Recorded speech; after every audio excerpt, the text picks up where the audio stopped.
आप सब लोगों को मेरा नमस्कार। जो दर्शक इस वक्त हम लोगों को देख रहे हैं, सुन रहे हैं, उन सब लोगों को मेरा नमस्कार।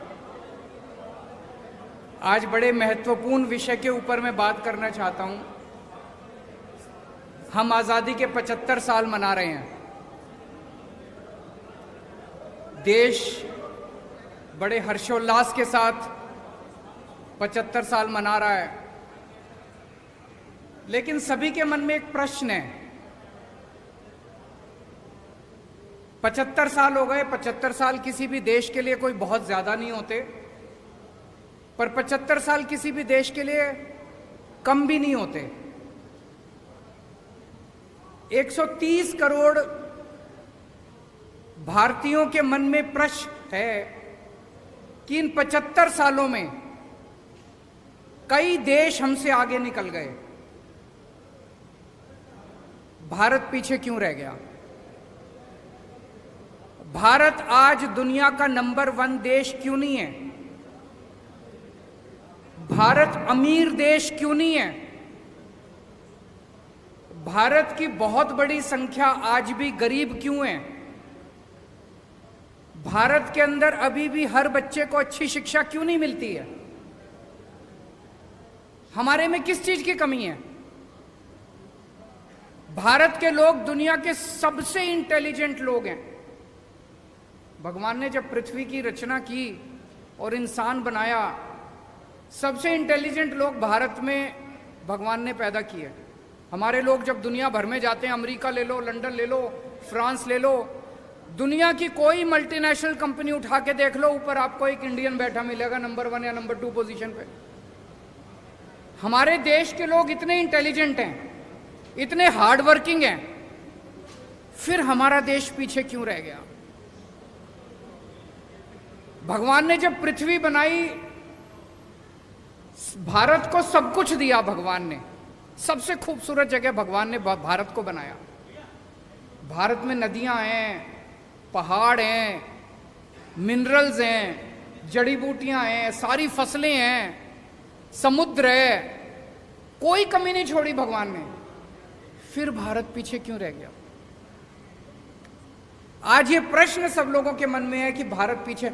जो देश हमारे बाद आजाद हुए, सिंगापुर हमारे 15 साल बाद आजाद हुआ, आज हमसे आगे निकल गया। सेकेंड वर्ल्ड वॉर में जापान ध्वस्त हो गया था, हमसे आगे निकल गया आज। सेकेंड वर्ल्ड वॉर में हिटलर के बाद जर्मनी ध्वस्त हो गया था, आज हमसे आगे निकल गया। हम पीछे क्यों रह गए? कुछ लोग पूछते हैं, can India lead the world?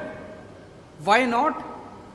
हमारे पास दुनिया के बेस्ट इंजीनियर हैं, बेस्ट डॉक्टर हैं, बेस्ट किसान हैं, बेस्ट वकील हैं, बेस्ट टैलेंट है दुनिया का। फिर हम आगे क्यों नहीं बढ़ सकते? हमारा सिस्टम खराब है।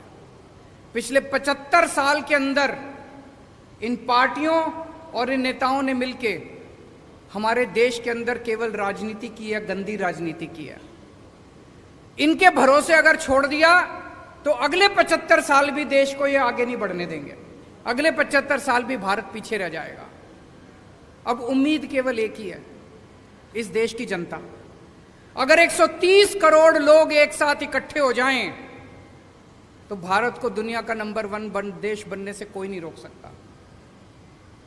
पूरा देश इकट्ठा हुआ था 1947 में।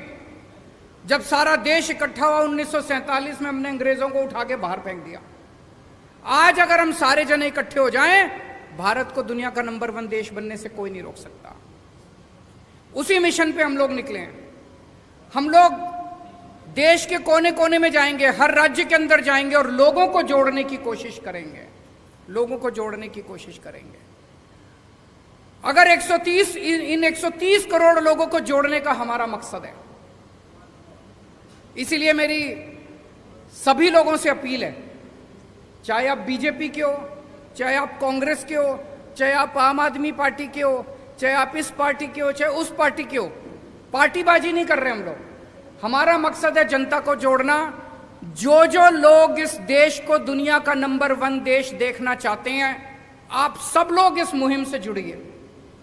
इस मुहिम से जुड़ने के लिए इस नंबर पे मिस्ड कॉल करनी है 95100100। मैं दोबारा रिपीट कर दूं 95100100। भारत को दुनिया का नंबर 1 देश बनाने का क्या मतलब है? हमें इस देश के हर बच्चे के लिए अच्छी शिक्षा का इंतजाम करना पड़ेगा। हमें इस देश में हर भारतीय के लिए अच्छे इलाज का इंतजाम करना पड़ेगा। हमें इस देश में हर व्यक्ति के लिए बिजली, पानी, रोजगार का, हर युवा के लिए रोजगार का इंतजाम करना पड़ेगा। भाषण देना बड़ा आसान है, मैं भी भाषण दे सकता हूं दुनिया का नंबर 1 देश बनाएंगे, लेकिन काम करना बड़ा मुश्किल है, बड़ी मेहनत करनी पड़ेगी। और इन सारी चीजों में सबसे इंपॉर्टेंट एक चीज है, वो है शिक्षा। मुझे लगता है 1947 में हम लोगों से एक गलती हुई थी। जैसे ही देश आजाद हुआ, आजाद भारत को सबसे ज्यादा तवज्जो शिक्षा पे देनी चाहिए थी। 1947 में ही हमें मिशन मोड में, वॉर मोड में, हर गांव के अंदर, हर मोहल्ले के अंदर अच्छे सरकारी स्कूल, फ्री शिक्षा, शानदार शिक्षा का इंतजाम करना चाहिए था। लेकिन दुख की बात यह है कि आजादी के वक्त भी नहीं किया, और अब 75 साल के अंदर भी हमने शिक्षा के ऊपर उतनी तवज्जो नहीं दी। लेकिन अब और इंतजार नहीं कर सकता भारत। अब हमें वॉर मोड में पूरे देश के अंदर अच्छी और फ्री शिक्षा का इंतजाम करना है। मैंने आज ही चिट्ठी लिखी है प्रधानमंत्री जी को। प्रधानमंत्री जी ने अभी 5 सितंबर को ऐलान किया कि 14,500 स्कूलों को केंद्र सरकार पूरे देश में अपग्रेड करेगी। बहुत अच्छी बात है, हम बधाई देते हैं उनको। लेकिन देश में 10 लाख, 10.5 लाख सरकारी स्कूल हैं। अगर 14,500 स्कूलों को किया जाएगा तो 100 साल लग जाएंगे सारे सरकारी स्कूलों को ठीक करने में। अब भारत इंतजार नहीं कर सकता। 130 करोड़ लोग बेचैन हो रहे हैं। मेरा उनसे निवेदन है, मैंने आज ही चिट्ठी लिखी है प्रधानमंत्री जी को, कि सारी राज्य सरकारों को एक साथ लीजिए और वॉर मोड में, मिशन मोड में हम अपने 10 लाख सरकारी स्कूलों को 5 साल के अंदर ठीक करके दिखाएंगे। इसका प्लान बनाते हैं। सारे सरकारी स्कूलों को शानदार बनाएंगे। दिल्ली में हमने सरकारी स्कूलों को ठीक किया, पूरे देश के अंदर भी ठीक कर सकते हैं। हम उसके लिए तैयार हैं। जो मदद हमसे चाहिए हम उसको करने के लिए तैयार हैं। दिल्ली में हमने कम पैसे में और बहुत शानदार स्कूल बना दिए। अब पंजाब के अंदर मान साहब सरकारी स्कूलों को ठीक करने में लगे हुए हैं, वहां भी ठीक करेंगे। पूरे देश के अंदर अपने को मिलकर करने हैं। देश में इस टाइम एक गलत ट्रेंड चल रहा है। जैसे हरियाणा के अंदर मौजूदा सरकार ने लगभग 190 सरकारी स्कूल बंद कर दिए। उसके पहले की केंद्र कांग्रेस सरकार ने 500 स्कूल, 700 स्कूल बंद कर दिए। इन दोनों सरकारों ने मिलकर पिछले कुछ सालों में। सरकारी स्कूल अगर हम बंद करते जाएंगे तो गरीबों के बच्चे कहां पढ़ेंगे? कहते हैं सरकारी स्कूल में बच्चे कम आते हैं, कम आने लग गए। आपने सरकारी स्कूलों का ऐसा बेड़ा गर्क कर दिया कि गरीब आदमी अब अपने बच्चों को सरकारी स्कूल में नहीं भेजता। वो अपना पेट काट के 2 टाइम की रोटी कम खा लेगा, प्राइवेट स्कूल में भेजना चालू कर दिया।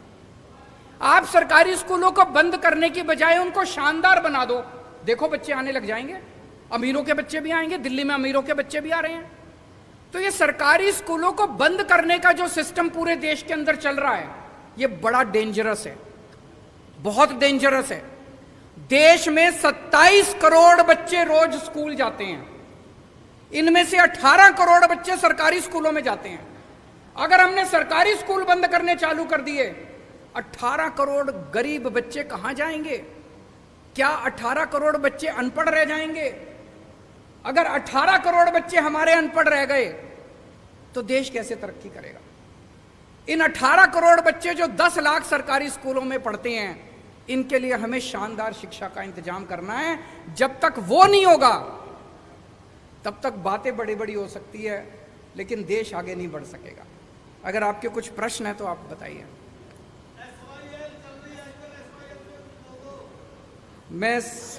मैं जानता था जी आप SYL पे जरूर पूछोगे। मैं पहले 2 मिनट मान साहब को कहूंगा कि वो अपनी बातें रखें, उसके बाद मैं जवाब दूंगा। बहुत बहुत धन्यवाद, शुक्रिया सर। देश के सबसे क्रांतिकारी मुख्यमंत्री अरविंद केजरीवाल जी ने जो बातें की हैं, मुझे नहीं लगता इससे पहले किसी पार्टी ने 70 साल के 75 साल के आज़ादी के समय के दौरान ये बातें उठाई होंगी, क्योंकि उनके मुद्दे धर्म से, नफरत से, इधर उधर की बातों से भरे होते हैं। शिक्षा की बात, स्वास्थ्य की बात, बिजली की बात, इंफ्रास्ट्रक्चर की बात, ये सिर्फ आम आदमी पार्टी करती है। जब छोटे होते थे तो अकेला दूरदर्शन चलता था, तो दूरदर्शन पे एक ऐड आती थी, मिले सुर मेरा तुम्हारा तो सुर बने हमारा। और उसमें पूरे देश के सभी वेशभूषा वाले लोगों को सम्मिलित किया गया था। एक पंजाब से भी था जो ट्रैक्टर पे जाता था, कोई तमिलनाडु से भी था, कोई गुजरात से भी था, कोई बंगाल से भी था। तो पूरे देश का सुर मिलेगा तो एक सुर बनेगा। यही बात आम आदमी पार्टी कह रही है कि अगर 123 करोड़ लोगों का सुर मिल गया एक बार, तो वो सुर जो होगा वो देश को नंबर 1 बना देगा। So make India number 1। Ukraine 25-26 साल पहले आजाद हुआ। हमें तब पता चला जब हमें वहां से बच्चे निकालने पड़े, अपने मेडिकल के स्टूडेंट्स को उनकी जान बचाने के लिए उनको वहां से लाना पड़ा, कि हमारे इतनी तादाद में बच्चे बाहर जा रहे हैं। वो कोई नालायक बच्चे नहीं थे, वो कोई ऐसे बच्चे नहीं थे जिनको यहाँ एडमिशन नहीं मिल सकती। वो 99.9, 99.8, 99.7 वाले बच्चे थे। क्यों जाना पड़ा? यहाँ कोटा सिस्टम है जी, ये चेयरमैन का कोटा है, ये फलां का कोटा है, यहाँ सिफारिश चलती है, यहाँ पैसे चलते हैं। तो पेरेंट्स सोचते हैं जो काम 30 लाख में यूक्रेन में होता है वो यहाँ 3 करोड़ में होता है। तो 25 साल पहले आजाद हुआ देश हमसे ज्यादा मेडिकल इंफ्रास्ट्रक्चर में हमसे ऊपर चला गया। हम क्या करते रह गए? हम तो नारे लगाते रह गए, हम एक दूसरे को कोसते रह गए, एक दूसरे की निंदा करते रह गए। तो देश तभी बढ़ेगा जब सब ऊपर होंगे, देश तभी आगे बढ़ेगा जब सबका सुर मिलेगा। ये पोलराइजेशन, ये नफरत की राजनीति देश को आगे नहीं लेके जा सकती। पंजाब अनाज में देश को आत्मनिर्भर करने वाला स्टेट है। पंजाब के नौजवान आज भी चाइना पाकिस्तान बॉर्डर पर सीना ताने खड़े हैं। पंजाब माना गया है न्यू आइडियाज के लिए, नए इनकलाब्स के लिए। दिल्ली में इन्होंने जो शिक्षा की क्रांति लाई अरविंद केजरीवाल जी ने, स्वास्थ्य में क्रांति लाई, मोहल्ला क्लिनिक, हमने 100 मोहल्ला क्लिनिक, अभी 6 महीने हुए नहीं है हमारी सरकार को बने हुए पंजाब में, 100 मोहल्ला क्लिनिक खुल गए। जून जुलाई से बिजली के बिल जो है 0 आने लगे। सेना में जो जवान फर्ज निभाते हुए अपनी जान कुर्बान करता है, 1 करोड़ रुपया उसको मिलता है। विधायकों को 1 बार की पेंशन ही मिलेगी। 1 बार विधायक बने तो बार 5 बार विधायक बने तो बार पेंशन नहीं मिलेगी, 1 बार मिलेगी। अभी हम आने वाले दिनों में ई गवर्नेंस ला रहे हैं। गिरदावरी रजिस्ट्री फर्द आपके लैपटॉप में, आरसी गाड़ियों की आपके लैपटॉप में, इंडस्ट्री के लिए सिंगल विंडो पहले भी सिंगल होती थी, इससे पहले वाली सरकारों में भी सिंगल विंडो होती थी, लेकिन हर अफसर की अपनी अपनी विंडो होती थी। इससे पहले जो भी इंडस्ट्री वाले आते थे वो पंजाब से एमओयू करने नहीं आते थे, वो एक परिवार से एमओयू करने आते थे। अब जब वो इंडस्ट्री वाले आते हैं तो पंजाब के साथ हस्ताक्षर करने आते हैं। पंजाब में बड़ी बड़ी कंपनियां आ रही हैं, नौजवान युवाओं को रोजगार मिलेगा। वही नौजवान जो आइलेट्स करके या कोई और तरीके से विदेश जा रहा है, ब्रेन ड्रेन हो रहा है, वो देश में रहेंगे। आपको एक हैरानीजनक बात बता देता हूं जो मुझे पिछले दिनों इन्वेस्ट पंजाब के एक सम्मेलन के दौरान पता चली। जोमैटो, आजकल उसके बिना हम खाना नहीं खाते, अगर वो देके जाएंगे तो ही खाएंगे। जोमैटो का जो चलाने वाला, जिसने जोमैटो शुरू किया, आइडिया किया, वो फरीदकोट से है। ओला का जो मालिक है वो सानेवाल से है। फ्लिपकार्ट पंजाबी का है। हमारे पास आइडियाज बहुत हैं, लेकिन उन आइडियाज को इंप्लीमेंट करने के लिए प्लेटफॉर्म चाहिए, तो वो प्लेटफॉर्म आम आदमी पार्टी दे रही है। आम आदमी पार्टी ऐसे प्लेटफॉर्म भी दे रही है कि छोटे छोटे घरों के नौजवान लड़के लड़कियों को एमएलए की और एमपी की टिकटें भी मिल रही हैं। तो आम आदमी पार्टी आज देश को नंबर 1 बनाने के लिए जो भी बनता अवसर होगा, कोई ऐसी कमी नहीं छोड़ेगी आम आदमी पार्टी कि देश को नंबर 1 बनाने में कोई दिक्कत रह जाए। क्योंकि जैसा कि अरविंद केजरीवाल जी ने कहा है कि देश तभी आगे बढ़ सकता है जब सब आगे बढ़ेंगे। ऐसे बातें करने से या कोई भाषण देने से या जुमले सुनाने से देश आगे नहीं बढ़ेगा। देश इसलिए आगे बढ़ेगा कि जब आप सब लोग साथ दोगे और भारत में कोई कमी नहीं छोड़ी। जैसा कि अरविंद जी ने कहा, भगवान ने सब कुछ दिया है, बस सच्ची नीयत वाले लोग जो देश को चलाएं उनकी थोड़ी कमी है। अगर सच्ची नीयत वाली सरकार आ जाए तो सब कुछ हो सकता है। आम आदमी पार्टी के 6 महीने नहीं हुए पंजाब में बने हुए, अभी 6 महीने नहीं हुए। सच्ची नीयत है कि हमने 8736 अध्यापकों को पक्के कर दिया, जो पिछले कई सालों से अकाली दल और कांग्रेस की सरकारों से लाठियां खा रहे थे, पगड़ियां उतर रही थी, वाटर कैनन चल रहे थे। सच्ची नीयत है तो सब कुछ हो सकता है। तो मैं आप सबका इस बात के लिए आभारी हूं। आप बहुत ही शॉर्ट नोटिस पर हमारे पास पहुंचे हैं और आपका कोई सवाल हो तो उसके जवाब देने के लिए हम लोग यहाँ पे उपस्थित हैं।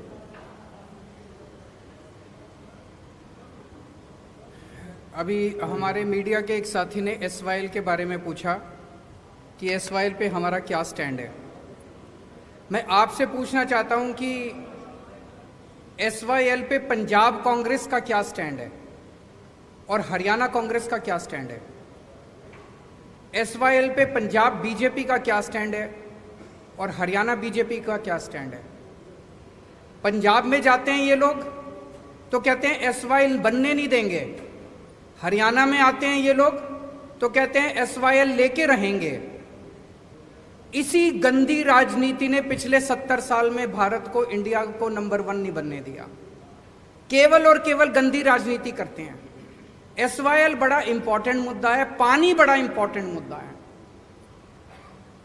दोनों राज्यों में पानी की कमी है, हमें यह बात माननी पड़ेगी। पंजाब में पानी का स्तर बहुत नीचे जा रहा है, पानी की कमी है, लोग प्यासे हैं। हरियाणा में पानी का स्तर बहुत नीचे जा रहा है, हरियाणा के अंदर पानी की कमी है, हरियाणा में लोग प्यासे हैं। पंजाब को भी पानी चाहिए, हरियाणा को भी पानी चाहिए। केंद्र सरकार की जिम्मेदारी है कि वो इंटरवीन करके हरियाणा के लिए भी पानी का इंतजाम करे और पंजाब के लिए भी पानी का इंतजाम करे। केंद्र सरकार का काम क्या है? केंद्र सरकार का काम ये नहीं है कि दोनों राज्यों को एक दूसरे से लड़ाए। अगर हम एक दूसरे से लड़ते रह गए तो भारत आगे कैसे बढ़ेगा? जैसा मैंने कहा कि हम मिशन पे निकले हैं, 130 करोड़ लोगों को जोड़ना है, हमें आपस में लड़ना नहीं है और ये संभव है। हरियाणा को भी पानी मिल सकता है, पंजाब को भी पानी मिल सकता है। केंद्र सरकार को जिम्मेदारी लेनी पड़ेगी। मैं प्रधानमंत्री जी से अपील करता हूं कि पंजाब के लिए भी पर्याप्त पानी का इंतजाम करें, हरियाणा के लिए भी पर्याप्त पानी का इंतजाम करें और अगर उनके पास समाधान नहीं है मेरे को बुला लें, मैं उनको समाधान बता दूंगा, लेकिन बैठ के इसका समाधान करना पड़ेगा। ये स्टैंड लेने से, पंजाब में जाओ तो एक स्टैंड ले लो, हरियाणा में जाओ दूसरा स्टैंड ले लो, ये स्टैंड की राजनीति ने पूरा गड़बड़ कर दिया। और कोई प्रश्न?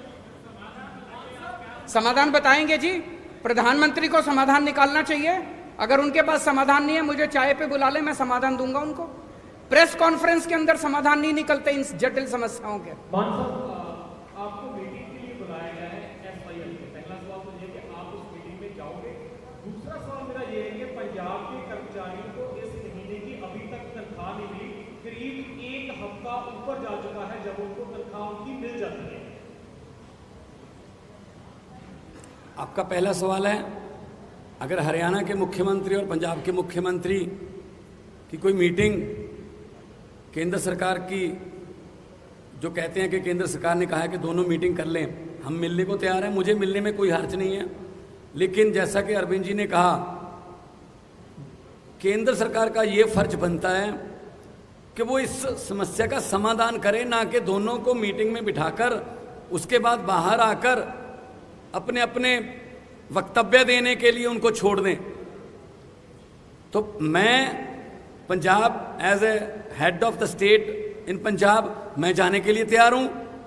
मुख्यमंत्री साहब हरियाणा के आए, बातचीत करेंगे, लेकिन कम से कम केंद्र सरकार जो है वो बाकी कामों के लिए राज्यों पर बहुत कुछ थोपती है। आप ये नहीं कर सकते, जीएसटी ये नहीं कर सकते, आप ये नहीं कर सकते, ये नहीं कर सकते। तो केंद्र सरकार जो है वो पंजाब का पानी पूरा कर दे पंजाब के पास, और हरियाणा का पानी भी पूरा कर दे। हरियाणा में भी जैसा कहा कि दोनों भाई हैं छोटे, हरियाणा छोटा भाई है, पंजाब बड़ा भाई है। तो हमें लड़ाने की बजाय वो समाधान निकालें। दूसरा, आज शाम तक वो जो हमारे एम्प्लॉइज़ की कुछ तनख्वाह रहती है वो मिल जाएगी, क्योंकि हमने पॉजिटिव राजनीति की है। हमने मुलाजम पक्के किए, हमने भर्ती की, और हमने शुगर केन वाले जो गन्ना मुलाजम थे, पिछले कई सालों से धरने दे रहे थे, उनके पैसे भी आज ही जा रहे हैं। 94.98 करोड़ आज ही जा रहे हैं। आज शाम को तनख्वाह भी मिलेगी। हमने खजाने में जितने भी पैसे आते हैं हमने लोगों के लिए खोल रखे हैं। हम कर्जा भी नहीं लेते, लेकिन लोगों को हम कोई कमी भी नहीं छोड़ेंगे।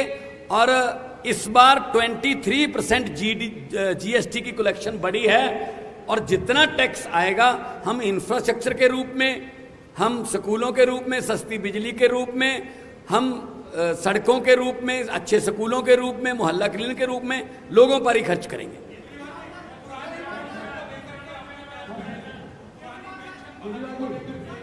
पुरानी पेंशन बहाल होनी चाहिए। जो, एक मिनट, उनसे उनका सवाल वो ले लेते हैं। जो नई पेंशन स्कीम है, ये कर्मचारी, सरकारी कर्मचारियों के साथ बहुत बड़ा धोखा है। पुरानी पेंशन स्कीम लागू होनी चाहिए। केंद्र सरकार ने एक तरह से पूरे देश के ऊपर नई पेंशन स्कीम थोपी थी। मैं आज इस मंच के माध्यम से केंद्र सरकार से अपील करना चाहता हूं कि सारे जितने उसके बाद एम्प्लॉयज़ रिक्रूट हुए जो कि नए पेंशन स्कीम से अफेक्टेड हैं, वो सारे बहुत ज़्यादा दुखी हैं और बहुत गुस्से में हैं।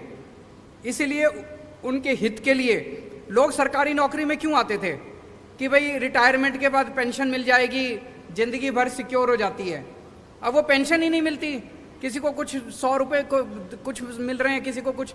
तो मेरी केंद्र सरकार से गुजारिश है कि पुरानी पेंशन स्कीम को दोबारा बहाल किया जाए। ज़रूर करेंगे।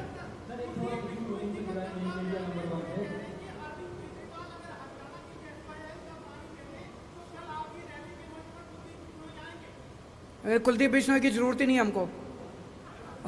कुलदीप बिश्नोई वहीं रहें, वो किस लिए? आप एक चीज बताओ, मैं आपसे पूछना चाहता हूं, अभी तक वो कांग्रेस में थे, अब वो बीजेपी में चले गए, अपनी पार्टी पहली एमएलए थे, अब भी एमएलए का चुनाव लड़ेंगे, तो क्यों गए हैं?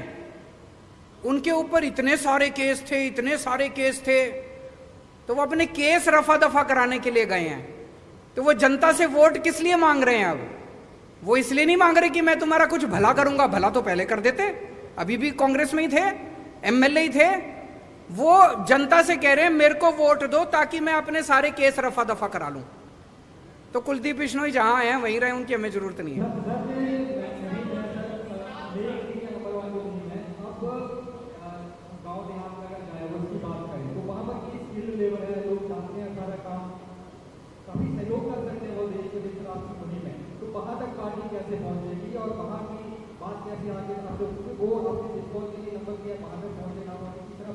बहुत अच्छा आपका प्रश्न है। इसमें युवाओं को बहुत बड़ी भूमिका अपनानी पड़ेगी। जिस दिन युवा इकट्ठे हो जाते हैं उस दिन किसी भी देश के अंदर क्रांति आ जाती है। इसलिए मैंने एक नंबर जारी किया है। इस नंबर के ऊपर मैंने अभी 10-15 दिन पहले किया था, लाखों लोग ऑलरेडी जुड़ चुके हैं। कई लाख लोग इससे जुड़ेंगे, वो वॉलंटियर्स बनेंगे, वो अपने अपने मोहल्ले और अपने अपने गांव की जिम्मेदारी लेंगे। जब पूरा देश इकट्ठा हो जाएगा तो ये 130 करोड़ लोगों की ताकत बनेगी। जब 130 करोड़ लोग कहेंगे कि हमारे जो स्कूल खोलो, किसी सरकार की हिम्मत नहीं है जो स्कूल ना खोले। इनको अपनी अभी 75 साल में केवल गंदी राजनीति हुई है, काम नहीं हुए। अब काम करने पड़ेंगे। जिस दिन देश के लोग इकट्ठे हो गए, खड़े हो गए, लोगों को काम करने पड़ेंगे। Thank you so much.